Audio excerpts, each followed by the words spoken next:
Hello, documenting my life day 2. അപ്പോൾ ഇന്ന് Saturday parents meeting ആയിരുന്നു. രാവിലെ സാരിയൊക്കെ എടുത്ത് നേരെ സ്കൂളിലേക്ക് പോയി. സ്കൂളിൽ ചെന്നപ്പോൾ നിറയെ അപ്രീസിയേഷൻസ് കിട്ടിയിട്ടോ. ഈ പെണ്ണുങ്ങളെ അപ്രീഷിയേറ്റ് ചെയ്യുന്നത് ഭയങ്കര രസമുള്ളൊരു കാര്യമാണ്. എല്ലാവരും പറയും കുശുമ്പും കുന്നായ്മയൊക്കെയാണെന്ന്. അപ്പോൾ നമുക്ക് അവരുടെ കയ്യിൽ നിന്ന് ഒരു അപ്രീസിയേഷൻ കിട്ടുന്നത് ഭയങ്കര സന്തോഷം തരും. ഞാൻ തിരിച്ചും അവരെ അപ്രീഷിയേറ്റ് ചെയ്യാറുണ്ട് കേട്ടോ. അപ്പോൾ ഒരു ഹെക്ടിക് ഡേ ആയിരുന്നു. അങ്ങനെ പാരൻസ് മീറ്റിംഗ് ഒക്കെ കഴിഞ്ഞ് ഒരു 3 മണിക്ക് സ്കൂളിൽ നിന്ന് ഇറങ്ങി നേരെ ആലടിപ്പട്ടിയാനിൽ പോയി ഒരു 2 ദിവസമായിട്ട് കരിപ്പെട്ടി ജിലേബി കഴിക്കണമെന്ന് ഭയങ്കര ആഗ്രഹം.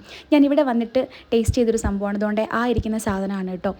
അപ്പോൾ അവിടുന്ന് അതും വാങ്ങി ഒരു കാപ്പിയും ഓർഡർ ചെയ്തു. ഞാൻ ബ്ലാക്ക് കാപ്പിയാണ്, അതായത് ബ്ലാക്ക് കോഫിയാണ് ഓർഡർ ചെയ്തത്.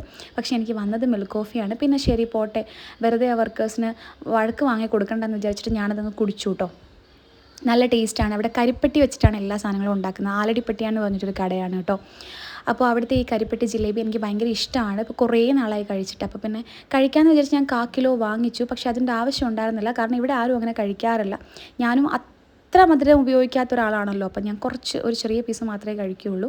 ഇത് നമ്മുടെ ചക്കര കൊണ്ടാണ് ഉണ്ടാക്കുന്നത്, കരിപ്പെട്ടിയില്ലേ അതുകൊണ്ടാണ് ഉണ്ടാക്കുന്നത്. അപ്പം വേറൊരു ടേസ്റ്റാണ്. ഒരു മെഡിസിനൊക്കെ കഴിക്കുന്ന ഒരു ഫീൽ വരും. ഭയങ്കര ടേസ്റ്റാണ് കേട്ടോ ഈ സംഭവം.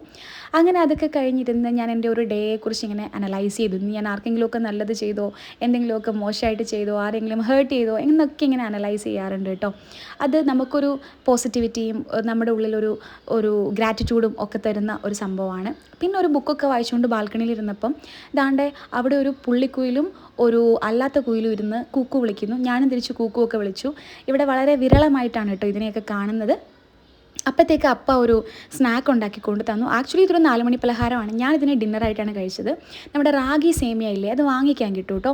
അത് വാങ്ങി ചെറുതായിട്ട് നനച്ചിട്ട് നമ്മുടെ ഇഡലി പാത്രത്തിൽ വെച്ചിട്ട് ആവി കയറ്റിയെടുക്കണം. എന്നിട്ട് അതിൽ കുറച്ച് തേങ്ങാപ്പീരയും പഞ്ചസാര ഇട്ട് കഴിക്കുമ്പോൾ നല്ല ടേസ്റ്റാണ്. ഞാൻ പഞ്ചസാര ആഡ് ചെയ്തില്ല. അപ്പം ഇതൊരു നല്ല സ്നാക്കാണ്, ഭയങ്കര ഹെൽത്തിയാണ്, റാഗിയാണല്ലോ. അപ്പോൾ അതൊക്കെ കഴിച്ച് ഒരു സിനിമയും കണ്ട് എൻ്റെ ഇന്നത്തെ ഡേ അങ്ങോട്ട് അവസാനിപ്പിക്കും.